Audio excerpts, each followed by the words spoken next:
2027 की जंग से पहले पूर्वांचल में बड़ी सियासी हलचल। बृजभूषण के तेवरों ने चढ़ाया दिल्ली तक तापमान।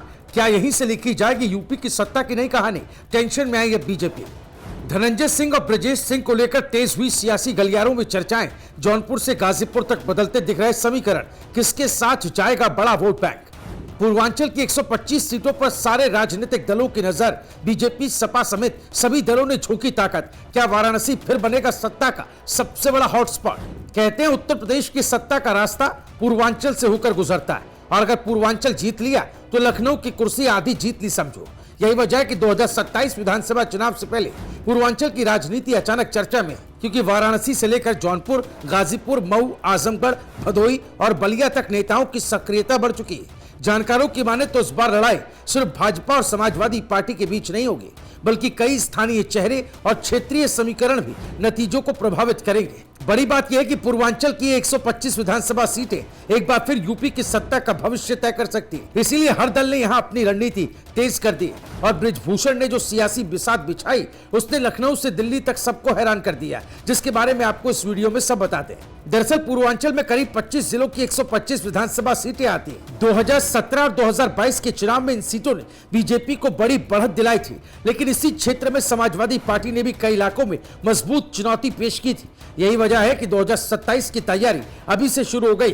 वाराणसी को इस पूरे क्षेत्र का राजनीतिक केंद्र माना जाता है। पिछले 2 विधानसभा चुनाव में भी पूर्वांचल की बड़ी चुनावी रणनीति यहीं से संचालित हुई थी। इस बार भी सभी दल वाराणसी पर खास फोकस कर रहे हैं। इसी बीच पूर्वांचल की राजनीति में कुछ ऐसे नाम फिर चर्चा में आ गए जो चुनावी गणित को प्रभावित करने की क्षमता रखते हैं। बृजभूषण लगातार पूर्वांचल के कई इलाकों में सक्रिय दिखाई दे रहे हैं। राजनीतिक गलियारों में इसे साधारण गतिविधि नहीं माना जा रहा है। दूसरी तरफ जौनपुर में धनंजय सिंह का प्रभाव और ब्रजेश सिंह की बढ़ती सक्रियता भी चर्चा का विषय बनी हुई है। राजनीतिक जानकारों का मानना है कि ये चेहरे सीधे तौर पर चुनाव नहीं लड़े, तब भी इनका सामाजिक और स्थानीय प्रभाव कई सीटों पर असर डाल सकता है।